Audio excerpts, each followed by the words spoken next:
It's not that deep. Everything love, lust, and life. Sex. We talk about it so you can get better at it. We can all get better at it and maybe feel a bit happier in the process. It's not that deep. Or is it? Hello and welcome to this episode of Sex, It's Not That Deep. I'm Fran and I'm here with my husband Andy, and we're here with Serena Novelli, talking about body confidence. Serena is a sex, love and relationship coach, best-selling author, public speaker and mum of 5.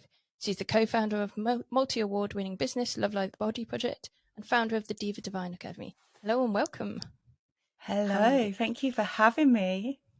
How are you I'm doing? very excited to be here.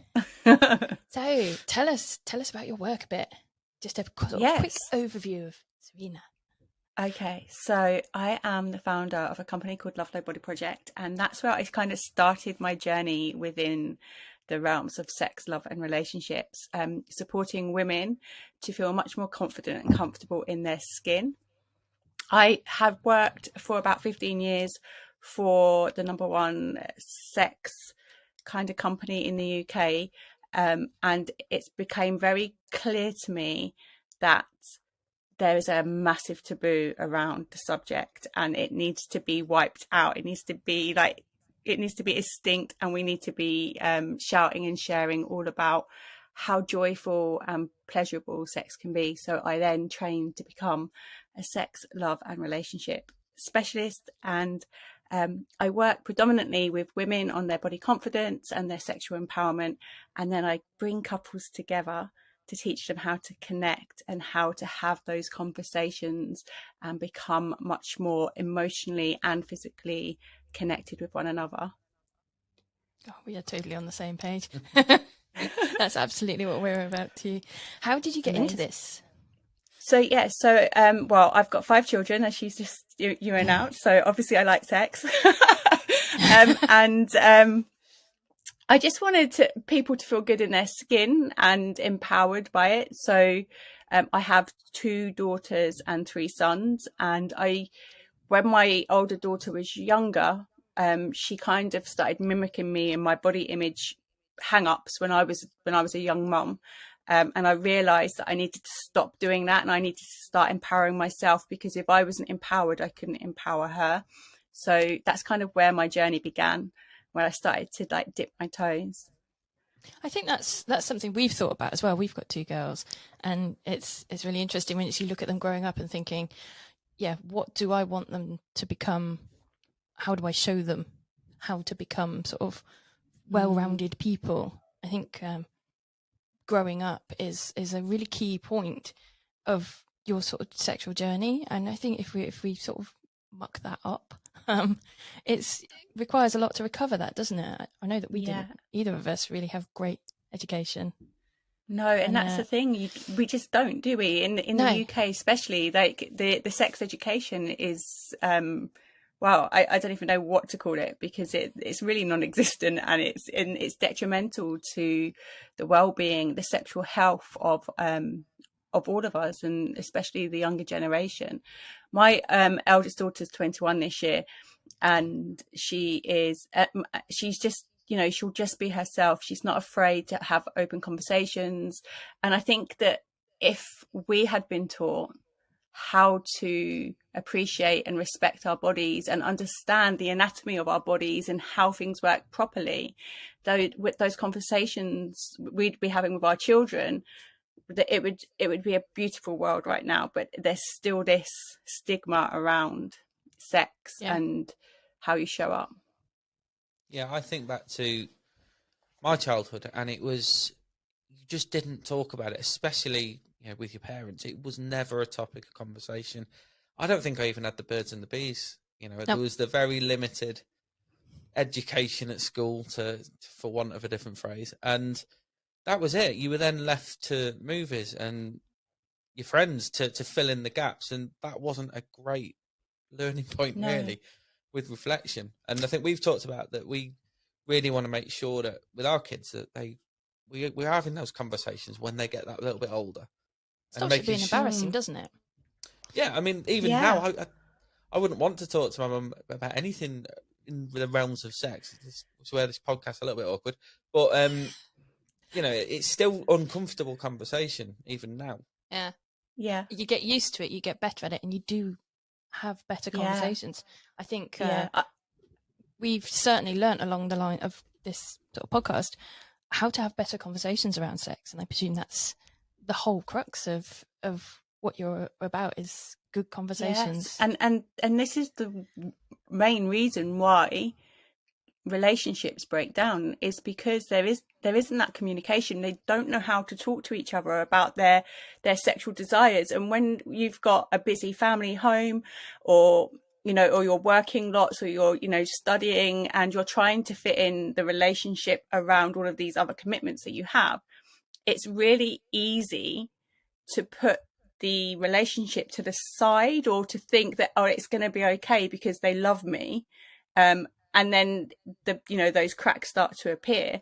And then once those cracks appear, because we can't have that open communication, because we haven't learned how to do that, they don't get fixed. They get that that gold thread that you get that's not been put there. Basically, it's just bandaged up, and it looks a little bit like my 6-year-old's had a go at fixing something and it doesn't ever stay. It just is broken. So bringing them together and really bringing in that nice golden thread, that weaving that beautiful conversation in, is paramount in keeping the relationships open. Even for me as a specialist, as a coach within the industry, I still have coaching with my husband. My husband and I will regularly have coaching, because we have busy lives, and even though we walk the walk and we talk the talk, there are times when that disconnect can come in, and it's about knowing or understanding, oh, this is what's happening,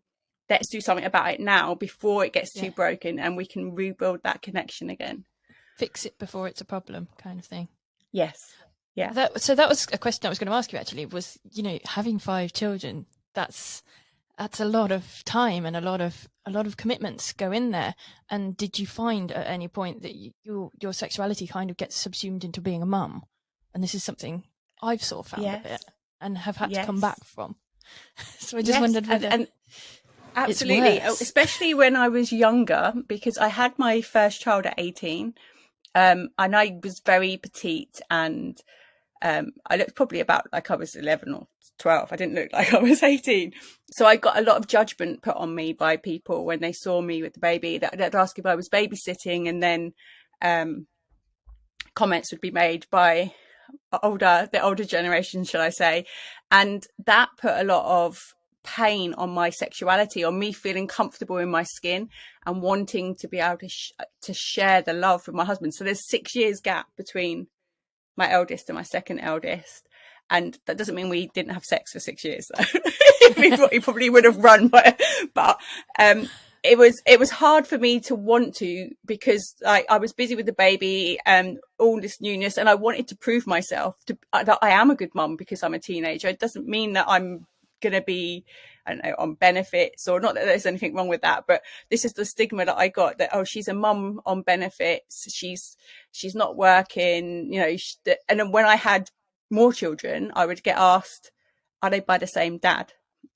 Which again, there's nothing wrong with if they were or if they weren't, but that's not for other people's businesses. That's up to mine. And yes, they are all with the same dad. Yeah, exactly. So I suffered fitting in time to feel sexy, but also when that time happened, to feel like I was comfortable being in that, because I was fearful of the judgment that was going to be made if I got pregnant again, or what my husband was thinking of me, if other people were thinking that of me. You kind of felt like judgment affected your sex life then? Mm-hmm. And the kids. Yeah. So it's even harder now, because I've got a 27-year-old living in my house. Yeah, they know what's going on, don't they? Yeah. I mean, that's something we found. We've only got 2 kids, one of which is still only 3, so it's a little bit easier to pull the wool over their eyes. But even for us now, there's still a logistical challenge in trying to make that time for each other at a time which fits in around the kids, but then also fits in with when we want to, have sex and that. It's got to fit lots of boxes before it's possible. Yeah. This is kind of where we've said about date night. Sorry. And scheduling sex. Like, it gives you that time, doesn't it? Yeah. Not that we always walk that walk. Yeah, and that's exactly what I say to my clients is that, like, date night is sexy, right? If you're scheduling it in, there's a plan. That's sexy. You know it's date night. You know it's coming. I had one couple who one of the partners wanted to be spontaneous and the other really just wanted to schedule it in to know that it was happening, and it was really funny watching that dynamic of the two coming together and having those conversations on how they could make it spontaneous but at the same time a little bit structured as well. And I do think for families, especially with young children, and if you've got to get babysitters in, knowing like if you can go and get a hotel or Airbnb or something like that for the night, even if you just do it for a few hours, and you book a Airbnb and you stay there for 4 or 5 hours, and you have to go back home afterwards, it's still, you've got that time, right? You're together and doing things that are spontaneous as well. My husband bought me a scratchbook. Have you seen those scratchbooks on like Instagram and that, where you scratch off what you're going to do for the date? So we got one of those, and yeah, we're having lots of fun playing those games. I think that's the thing over time as well, isn't it? Adding new things to keep it interesting as well. Yeah. I think falling into a rut is also quite a sort of putting a blockage on things for people. You just end up and I same think old, same it's old. very if you're having like vanilla sex as well because you're too scared to talk openly about your desires or your wants, or you're thinking that maybe that I've got a kink and it's going to freak my partner out, you're gonna be stopping yourself from experiencing that full pleasure that you so desire, because you're not actually going to be in your body enjoying the experience, because you're going to be thinking, oh, I wish I could do this, or I could be here doing that now, but I want to do it with my partner. So if you can have those open conversations with your partner and feel safe in doing that, then you get to try out all different things. Yeah, we've both tried that, and Rebecca as well has talked about that in her relationship, that she had very, very vanilla sort of experiences, and then just having better conversations led to being able to try things. I think it's having the opportunity to talk about it is really important. Yeah. And in your line of work, you naturally have that opportunity to have those conversations. And since we've started doing the podcast, we're talking to a microphone, but ultimately we're also talking to each other, and we'll think about things, what the other one said whilst we're recording sometimes, and talk about it afterwards. So that conversation's open to us. But I think for a lot of people, especially within your peer groups and your friendship groups, there's very little conversation amongst men around sex, and I think then that inhibits it when you're with your partner as well. It just isn't a natural conversation topic. Yeah. So possibly also just being different people, having different views. You're just worried about how that view is going to be received by someone else. Yeah. I think that can be, you're worried about that judgment of how you're going to come across. I was sat on the train on Wednesday this week with a friend that I hadn't seen for months. And she said, I'm so glad that you came to this event and that I got to sit with you. She said, because like we've just had the best conversations. We were sitting on the train on the way home and we were talking about yoni casting and mirror gazing. And we were like literally having these conversations. And because it's so natural to me to like speak about these things, I was just, like chatting away, and she doesn't mind, she chatting away. And then all of a sudden it just dawned on me that I was on a train and there might be people that don't want to hear this conversation. And I didn't know whether to stop or to continue. So I kind of like lowered my voice a little bit. And we did get a few like giggles, like as people were coming off the train, like where they were hearing our conversation, but they're going to go home, or I hope they go home and they say to their partners or whatever, oh, there was these people on the train talking about this, and it opens that conversation up for them at home. Yeah. I think sparking those conversations is just as important, isn't it? Mm-hmm. If people can laugh about something with a partner and that sparks a conversation, then that's fine in itself, isn't it? Yeah, absolutely. Do you think the things that you've learned have really sort of sort of gone into your sexual life and enhanced it, everything that you've learned? Yeah, so I've learned How?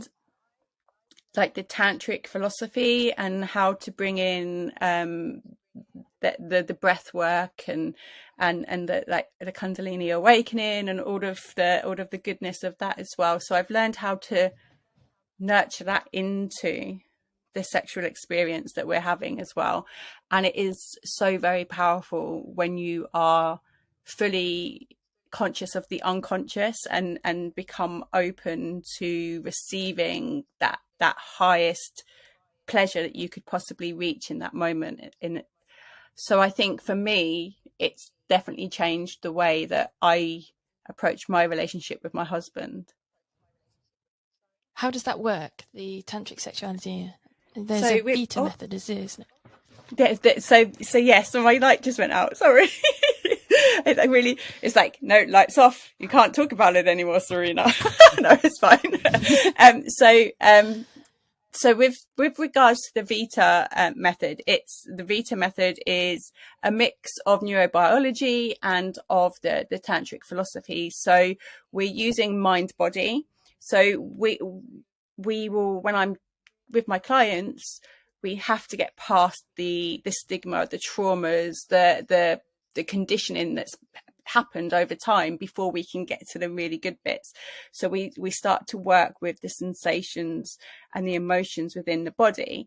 And then once we've done that and we're starting to open up space, we will then start to bring in the delicious opening, the breath work, the breathing in, the pleasure, and coming from the yoni, moving up all the way through the body, so that you can have like proper like sex magic orgasms where like you are harnessing the energy of the pleasure throughout your chakras, and you're like kind of breathing it up and through your body, and then when you get to the crown of your head, that will be when like the moment of climax, where like it releases, and then we allow for it to rain back down on us so that we're soaking in all of that goodness and that juiciness that's occurred.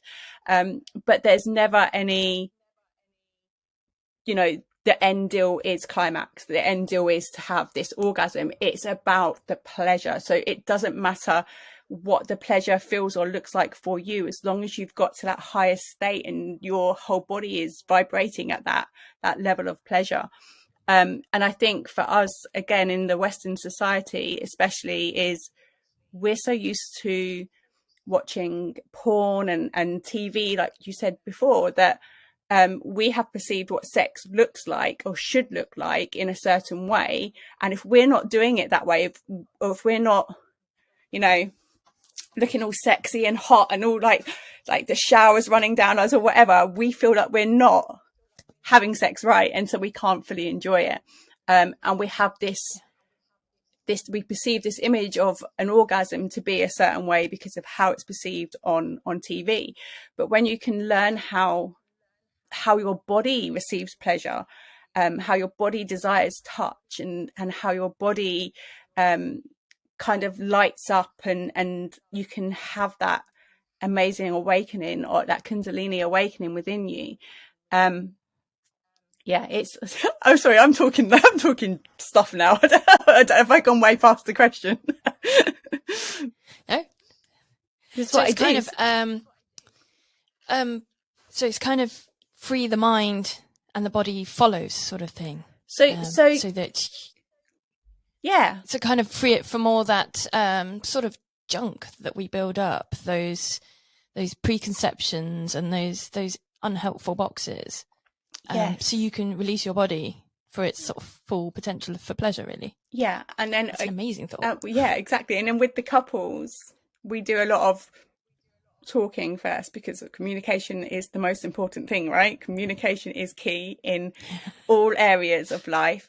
And so we do lots of that to start off with, and then we move into like really spending time with each other, and it not being a rushed experience, and not having that pressure to make somebody come or orgasm or whatever, and it just being that we're here together, we're experiencing pleasure together.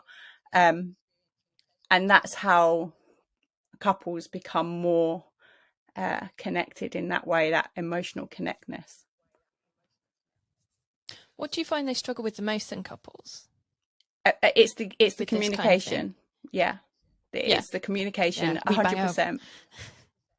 bang on about this all the time. Yeah. and it's funny because we can talk, like, right, we can talk, but we don't ever talk about things that actually mean anything. We just talk about, I don't know, the TV, what's happening on I don't watch normal TV, but what's happening on things like EastEnders or Coronation Street or something like that. We can have massive conversations, in-depth conversations about the lives of these fictional characters, but we can't openly talk about our own feelings, our own mental health, our own wants, needs and desires. So that is the key element for me. So when you first sort of started to learn about this and understand it, was your husband, was he on board from the beginning, or did you have to coax him along with that journey? No, he doesn't ever stop me from doing what I want to do. He's always like a cheerleader. So I also through my training and my process, like throughout lockdown, so I obviously have to do everything that I teach. So my husband and I have had to do certain practices with a coach, and we continue with our work with the coaches. But I did this practice where I was moving up a ladder of, like, you know, in your mind, you're moving up and you're feeling into your body of how this feels when you get to a certain place. And I had this vision of being a burlesque dancer, of like literally being liberated on stage. And so I went to my husband, I said, I've got to search some burlesque stuff. I've had this vision, I need to do some burlesque dancing. And I found a school that I liked the look of. I went to a hen party a couple of months later, to one of my friend's hen parties, and I was talking to a lady there which was her sister, and she was very open about talking about like the same kind of stuff. So we were having this really lovely conversation, and I said to her, I've just applied to go to a burlesque school in London. I'm very excited for it. She asked me what the name of the school was, and I told her, and it was her school. So so it was like I had this awakening. My friend was getting married. I went to her hen party. Her sister was there, and it was her sister's school. So I did some training there, and I've been performing on the burlesque scene in London. And my husband comes and sits and cheers me on while I take off my clothes and do a little dance on stage. So yeah, he's fine. Well, I also, I mean, I have a pole upstairs in our warehouse where we work, and I do pole dancing. Although at the minute, largely I do a lot of falling off the pole at the minute. I'm not as fit as I used to be. No, like I'm not 15 good. years ago. I'm not good on a pole. I can't get up. It hurts your feet. So like once that pain starts hurting on my feet, I'm like, no, I can't do it. My daughter can get all the way to the top and all sorts. But yeah, I couldn't do the pole dancing. So good for you. It's hard work. Yeah, I'm not as strong as I used to be. I keep watching these videos and showing them to Andy and going, oh yeah, I can do this. And he's like, really? And I'm like, no, not anymore. This is pre-children, and post-children body can't quite manage that yet. It will get back there with practice. It will. And that's a body confidence thing as well, isn't it? Mm-hmm. And I think there are so many body confidence issues that are out there now. Do you think that, where do you think they come from? I mean, we talked about porn, for instance. Yeah, that's definitely one. Yeah, definitely. There's porn, and there's if you think about all of the different like cultural, like if you've been brought up a certain way, you're believing that you have to look and be a certain size. My grandparents were terrible at like talking about people and how they looked, and for me to get this picture of how I should be. And then I grew up as a teen in the early 90s. So I'm telling my age now, but so I grew up with people like Kate Moss being like the person who you should look like, and she was stick thin. I don't know what size she was, but that aspiration to be like that isn't healthy. And so I think the children are kind of lucky nowadays that there's lots of celebrities or influencers trying to change the narrative on the body image, but sometimes I feel like it needs to come, it's not always giving the right message, so there needs to be a consistent message out there. but yeah, it definitely comes. And especially if you've had children, right? Your body changes shape and all of a sudden you don't feel, we completely, and just Andy, just so that you know, this is my feminism coming in. Right? But as women, we are, so I am Serena, right? And then I become a mum, and I became a mum at 18. That identity of me being Serena got left on the doorstep somewhere, and I can't ever be that person that I was then ever again, because I will always be mum, right? I'll always be this person. And with how society has changed that, and how they talk about how women especially like should look a certain way, be a certain way, and we're literally starving ourselves, doing fad diets, trying to exercise. We're basically running ourselves into the ground to try and conform to a certain image that we should look like to please our partners, because that's what we've been fed is what needs to be, or to be able to, have a decent job or to go certain places, you should be this size. And so we need our partners. And I know the same thing happens to you guys. You are you, and you become dad and you get left that, but we need you to lift us up. That's what I'm saying. Yeah.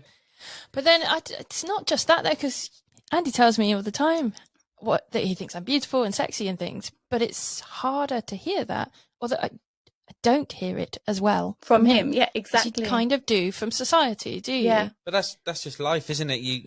You'll take on board the words of a stranger more than you would that of the person closest to you. It resonates more for some silly reason. I think that's because we feel like the people that love us are just going to tell us what we want to hear, like just to make us happy.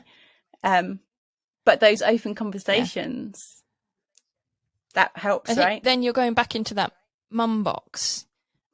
I think that really does damage your sexuality, who you are. I think you sort of have to come back to who you are sexually from becoming a mum. Yeah, definitely. And I think that's a really long journey. Yeah. Can I just ask, when you said you've worked with couples, have you ever identified situations where the guy in the relationship is having body confidence issues? Is that something you've encountered much? Yeah. Men have it too, for sure.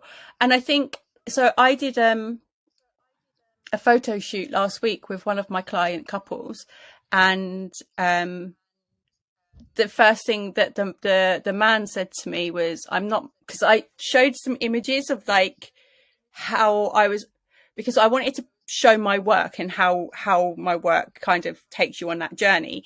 So I looked for certain images to show them, like, this is the kind of thing that we'll be doing, so that they weren't freaking out thinking, oh my goodness, she's going to get us naked and take one of these images.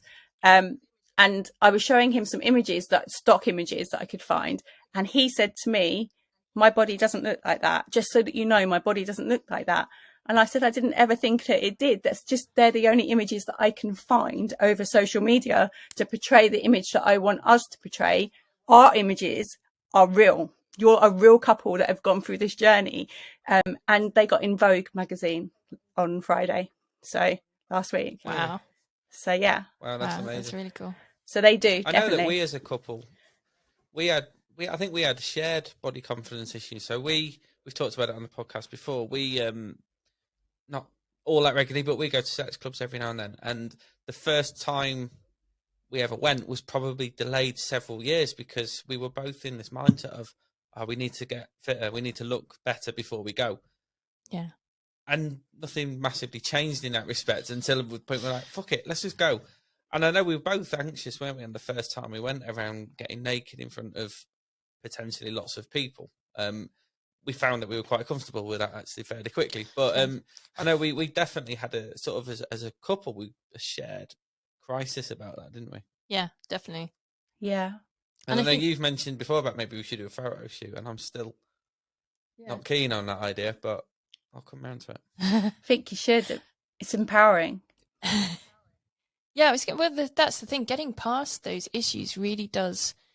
It changes a lot of things in your relationship, doesn't it? It makes everything so much better. Just having bringing that confidence to it, and if you can bring that confidence into the bedroom, that you can have much better relationships and much more fulfilling sex at the end of it. Yeah, and I think the key message with the body confidence is we're doing it for ourselves, not for the other person. And when we can truly accept all of us and all of what we are, bumps and all, mummy tummies, everything, if we can accept those pieces as they are in the present moment for what they are, then we are empowered with our bodies. And that can change from day to day, right? It's never going to stay the same. One day we can feel really good, the next day we might not feel so great. But if we can learn why that's happening and we can learn to accept those things, that's what radical self-love is. It's not about striving to be the perfect size 10 and, the glossy hair and all of that. It's about showing up how you are.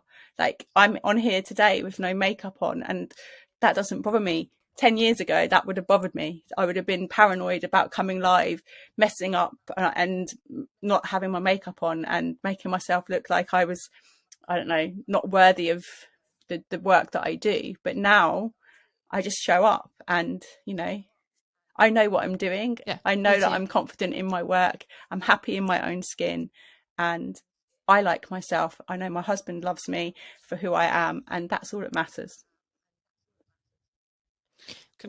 Sorry. I was going to say, so what would be the top things that you would suggest then for somebody who thinks their partner may be having body confidence issues? What are the main things they can do to help with that healing and that helping them feel better about themselves? So I think that if you think that they are and you haven't had the conversation, it's about maybe, having a conversation around body. There's this really beautiful practice, right? And you could do this practice. So fears, loves, and desires.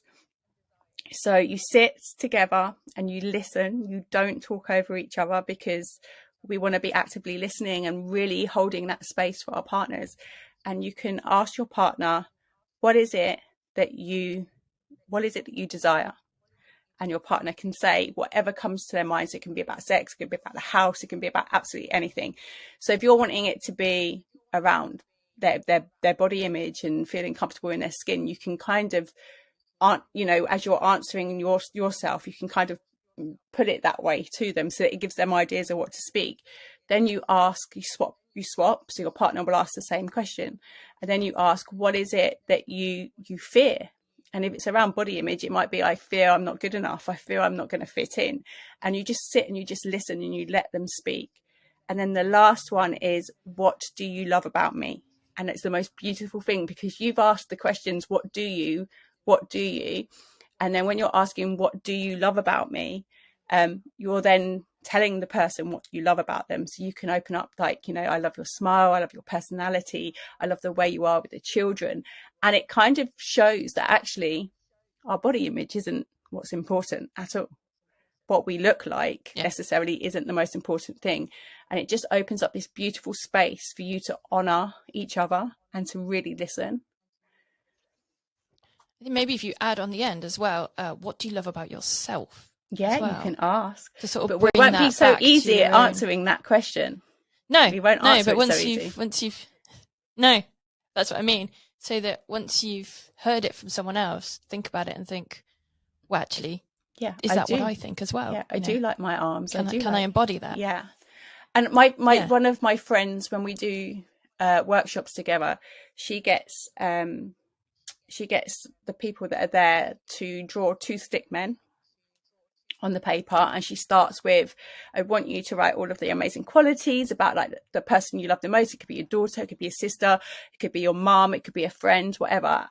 And they will literally fill the page full of all of these amazing things about this person. And then she'll say, now I want you to do the same for you.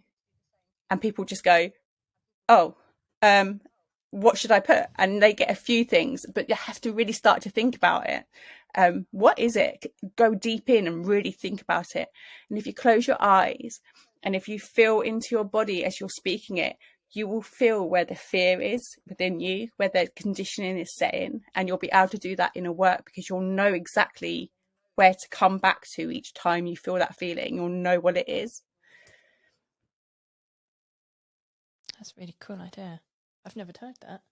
No, I think that's really we should try that. We should definitely try that. So you were saying about body confidence, I was just thinking about compassion in your body as well, because obviously you were saying about changing, especially for me, 2 children and 5 for you. Body does change a lot. And just thinking about compassion for your body, and bringing that into the bedroom as well. Yeah. Because I think that's something that a lot of people do struggle with, post children especially. But generally, as you get older, that your body changes, and it's not just acceptance, it's learning to love the new bits. Yeah. And that's the thing, isn't it, right? You think about your mummy tummy, like we all moan about the stretch marks and the wobbly bits that it's created, but without them pieces being there, we wouldn't have our children. It's kept our children safe and nurtured inside of us until we were ready to birth them. And our bodies are amazing. Like, we get to create life. We literally hold and nurture life until it's ready to be born into the world. And if we can look at our bodies in that way, and the miracle that they are, then, you know, what's there not to love about the stretch marks and the wobbly bits? But they can still be sexy as well. Oh, yeah. That's the other thing, isn't it? I know from my perspective, you know, I can remember back to not long after we'd had our first kid, and you said about, I'm really self-conscious about my tummy and stretch marks and that.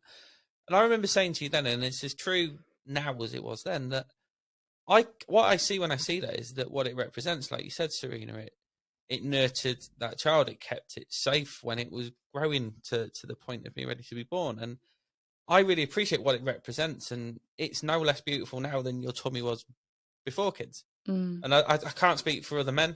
I don't know. I speak for myself, though. It's definitely how I always saw it, even without you saying anything about it. It was what it represented was beautiful, and is one of the reasons why I love you. Sorry, that's a bit mushy, I'm just being honest. That's okay. I'm used to it. I could sit and just listen to the two of you going on for hours. That's my job. It's also reconciling that with sexiness as well, though, isn't it? Because you think, oh, well, that's not sexy. But actually, in a way, it's like you're a woman being fully a woman in every way, and that in itself is powerful and sexy. Yeah, I think confidence is one of the sexiest things, isn't it? Oh yeah, absolutely. So if you're confident in your body, regardless of what it looks like, that's a turn on for anyone else in the room. Yeah, I agree. And if you think about, if you're going back to like society and how we're conditioned, if you were brought up in an indigenous society, you know, where there's no TV, where they literally are all supporting and looking after each other, where maybe they're not wearing any clothes and they're all painted and they're all just community. And once you've had a baby and you give birth, everybody looks after that baby in the community. None of those people have body image issues because they are just loved unconditionally by every single person within their community, within their place. It's only because we are fed all of these different images of how we should and how we should be acting. And I was trying to say this to my 13-year-old in the car. She likes anime. We were going somewhere yesterday and she was dressed up in her clothes. And she said she wanted to do some babysitting, but nobody will let her babysit the children. And I said, it's probably because of how you dress, Layla. And she said, Mum, that's not very nice. I said, no, it's not. And I said, and I don't care how you dress or how you show up in the world. I said, but some people conform to how society works in a certain way. And to get a job, we're taught we have to look and act a certain way. We have to show up in an interview dressed smart in a suit. We can't go there with our tattoos showing or our piercings showing or our hair coloured. You can't have really short hair. You can't wear like the mini skirts. You can't wear the trousers. You can't do this. We have been taught we have to be a certain way to get something. So people are looking for that when they're looking for somebody to look after their children, somebody to run a shop or whatever. And she said, well, I'll just get myself a job working in an anime shop. And I said, well, there you go. You know exactly where you want to go. She's only 13, bless her. But that is the thing. It's a girl after my own heart. You do have to conform sometimes, right? To be able to get places. And we shouldn't have to do that. We shouldn't have to conform. I don't think, but we do. Yeah. Yeah. And bless her. I mean, obviously, I'm tattooed and blue-haired, so and I usually wear very flamboyant things. So I'm very much on that vibe of I don't want to fit into these boxes. But I've had things where people have said to me, I got told off once. I was learning to be a teacher, and I used to wear shirt and tie, and I got told off that I shouldn't wear a shirt and tie as a woman because it's sexy. And I was like, but I'm just wearing smart clothes at work.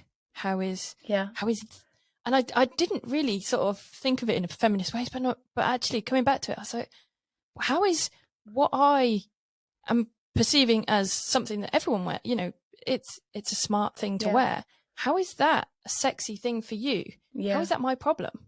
Yeah.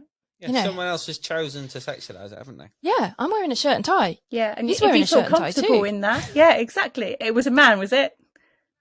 Yeah. But, and weird, isn't it? And that will be his own perception of how you look in that moment, right?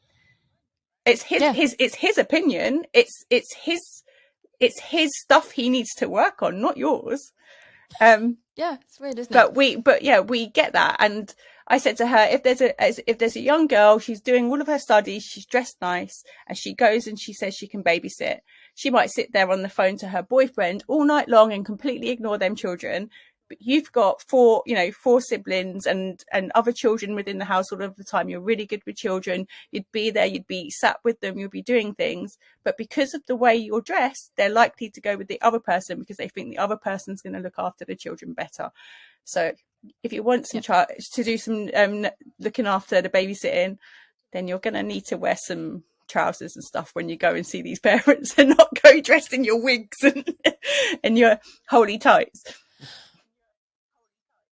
But this is another one of those things, isn't it? Again, going back to the bedroom as well, that this is where these boxes are being created, and because we don't hear about other people living outside of those boxes, we don't think it's possible to live outside those boxes. Yeah. Whereas people exist in social media and stuff who look different and do different things, so that exists, but we just don't know that in the sexual arena because we don't hear it spoken about. No. And the crazy thing is, and I know why it's done, but we can't even have the open conversations around sex or speak about sex over social media because we get banned, we get blocked, we get shadow banned every time we try and have those conversations. And I get that, it's a safeguarding thing. But when they're educational conversations, then they should be allowed. But I guess they can't monitor that so well. So how do we get this conversation out there? How do we get these, youngsters understanding their bodies? If a child knows what they are in their body, how they are in their body, what pleasure feels like in their body from, when you're in your secondary school, when you're starting to experiment, and they're able to go and have those conversations with a parent and their friends, and actually have those open-ended conversations and be told the truth about things instead of being told stories to try and scare them, there'd be less teenage pregnancies, there would be less STIs, there would be less being drugged or raped or things like that, because they would be very conscious of how and where, how to express themselves in certain situations.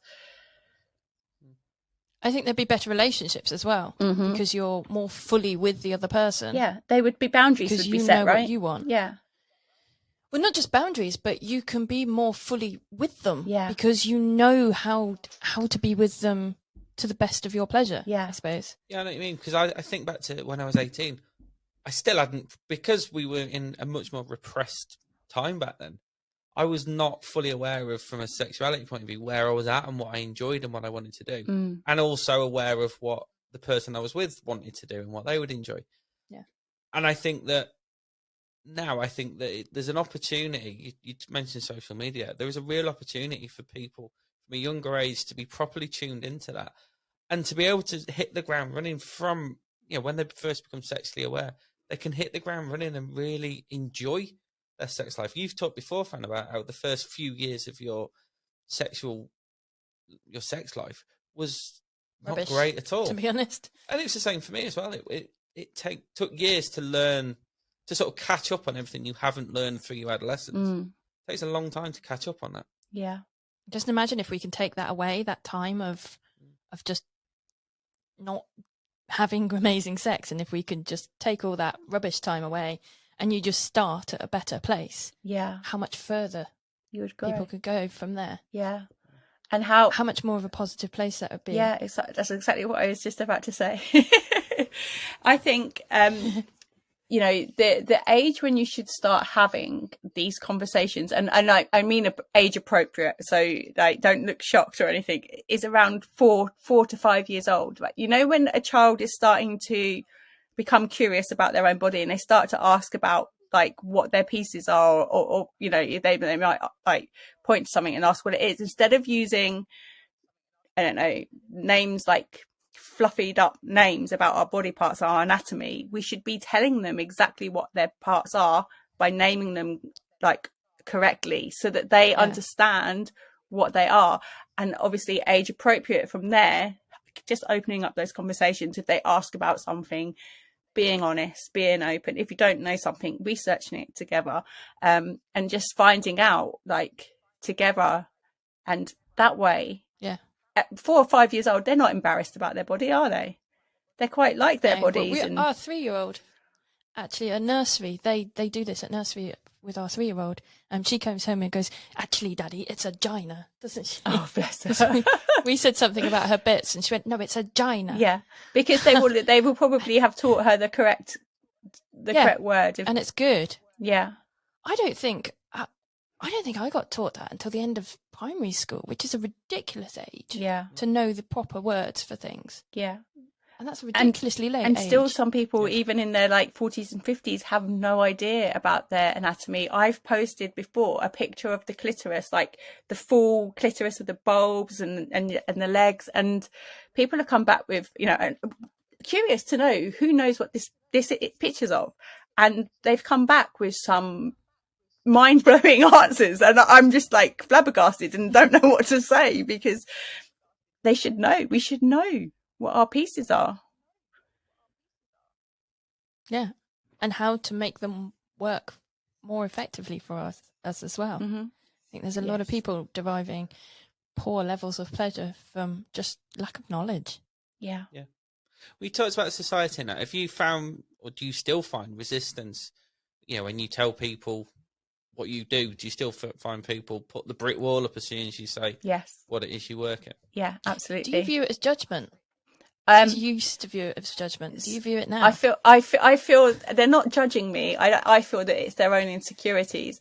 I do networking, and I said the wrong thing yesterday. Oh my goodness, this is hilarious, right? So I ended up in a room full of men, and it was like 6 men and me, and they go around and, you know, they're telling each other what they do, and they all had like sounded really important, all of the things that they were doing, and it got to me.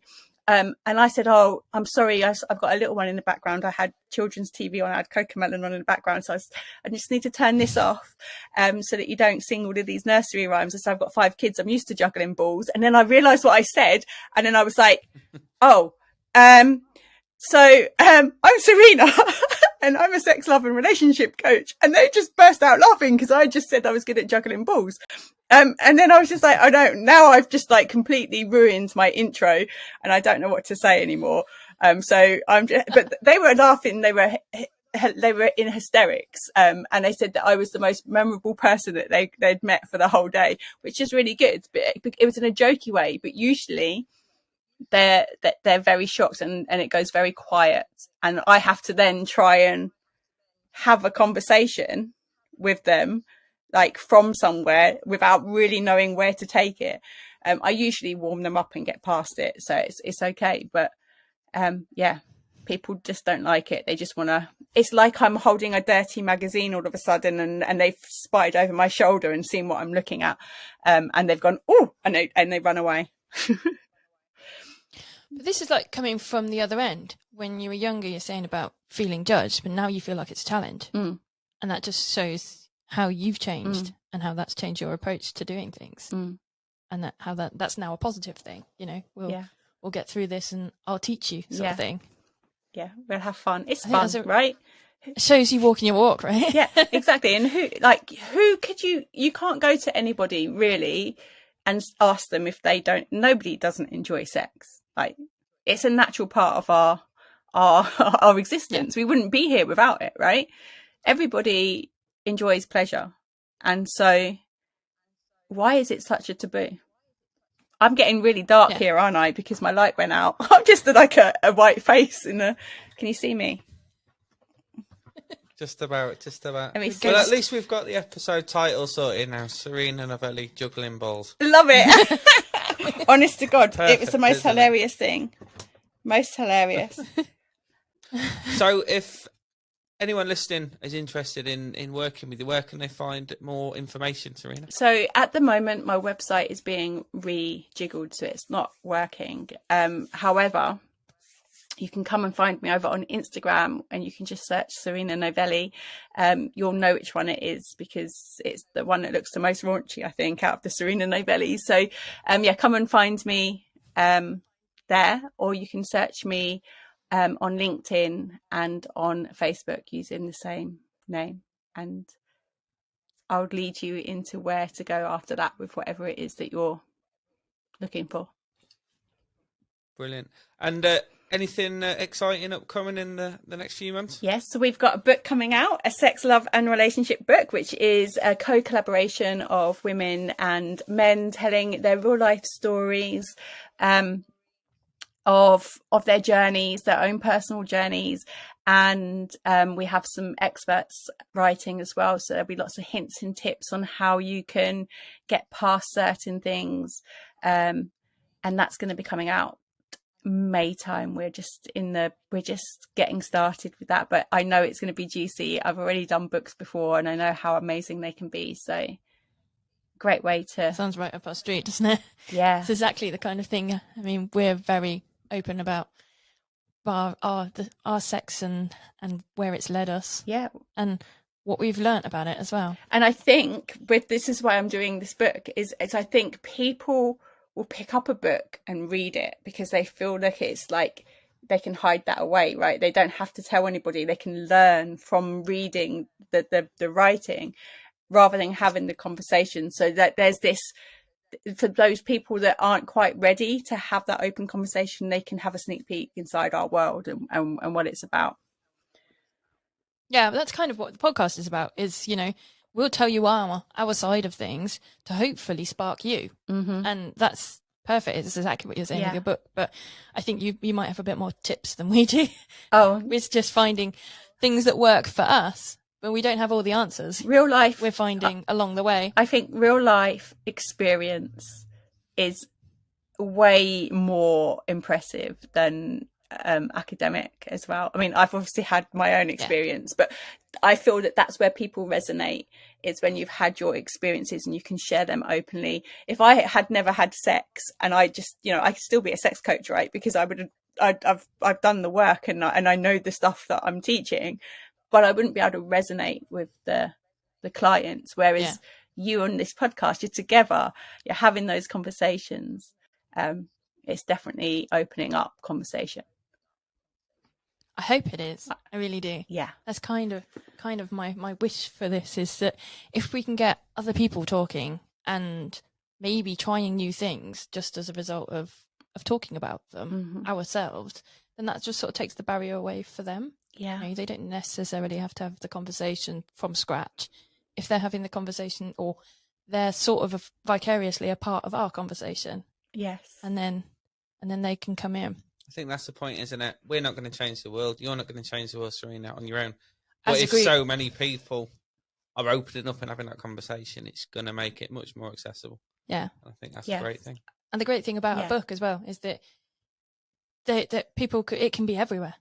That everyone can learn about it without having to be part. Yeah, exactly that. And it's like I always say, it's like a tsunami. Right, we're just one little tiny wave on our own, but together we're a tsunami, and we can make waves and literally make changes all over the world.